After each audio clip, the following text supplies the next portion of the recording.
Bwana Yesu asifiwe. Napenda kushukuru Mungu tena kwa nafasi ambayo ametupa siku hii ya leo.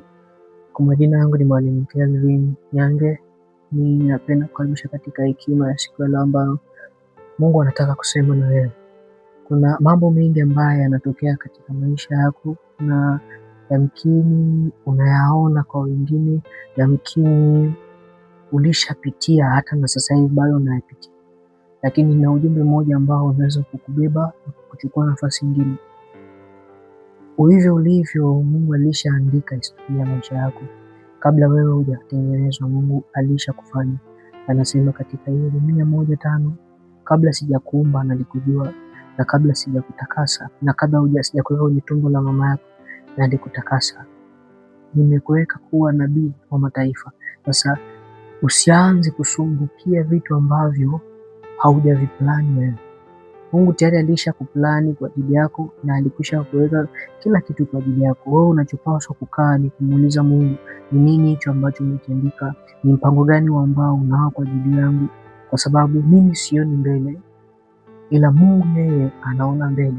Kwa hiyo anza kumuuliza Mungu, ni kipi ambacho mkisema juu yangu, mkipanga kiwe hivi, kiwe hivi, kiende hivi, kiende hivi. Nipe mpango wako. Mungu anapokupa mpango ambao anao yeye, itakusaidia wewe kesho na kesho kutwa usiteseke wala kuumia wala kurudi nyuma, bali utajikuta unakuwa na kuongezeka kila kunapoitwa leo, kwa sababu ipo neema ya Mungu inayokuwezesha na kukuchukua kutoka hatua moja kwenda hatua nyingine. Bwana Yesu asifiwe. Sasa usiogope hali inapokuwa mbaya. Usianze kujiuliza kwamba ninafanya nini au nitafanyaje au itakuwaje kesho. Katika Yeremia 29:11 anasema, ninajua mawazo nilionayo mimi ni mawazo ya amani, kuwapa ninyi tumaini kwa siku zenu zijazo. Anasema nikupe wewe tumaini kwa siku yako ijayo. Kwa hiyo mawazo ya Mungu yapo juu sana kuliko mawazo ambayo tunajiwazia sisi. Hakuna namna ambayo unaweza ukajiongezea au ukajikuza au ukajitengenezea kitu ambacho si sawasawa na mapenzi ya Mungu. Lazima umuulize Mungu, ni kipi gani ambacho umekiandika kwangu? Ni kipi hicho ambacho una mpango na mimi? Ni kipi ambacho unataka mimi nikifanye? Usianze kuumia kwamba ukaona maisha labda hayajakuendea sawa, au ukaanza kufikiri kwamba maisha mimi mbona yananiendea hivi au nimemkosea Mungu. Hapana, ni wewe hujaamua kukaa na kumuuliza Mungu. Sasa unaweza kuwa unasema, mbona sasa nimezungumza sana na Mungu lakini mbona hajajibu? Biblia inasema vyema, Mungu hawahi wala achelewi, anakuja kwa wakati uliotarajiwa. Anasema katika Habakuki kwamba ijapokawia isubiri, ijapokawia isubiri, tena inafanya haraka kuufikia ule mwisho mwema.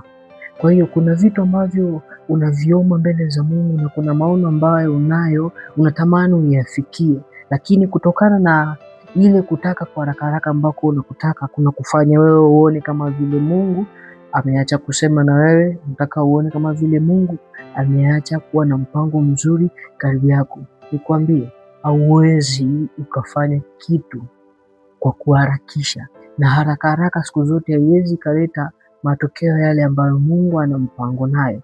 Huu mwaka ambao tunauanza hivi sasa ni mwaka wa kubadilisha historia ya miaka yote iliyopita. Tunaishi sasa, ya kesho anajua Mungu, ya jana alikwisha kupita. Kwa hiyo usianze kufikiria kesho au jana nilifanya nini. Hapana, tambua kitu kimoja, una uwezo wa kubadilisha future yako, lakini hauna uwezo wa kubadilisha historia yako. Sasa hivi nitaamua kesho iweje, leo nitaamua kesho iweje.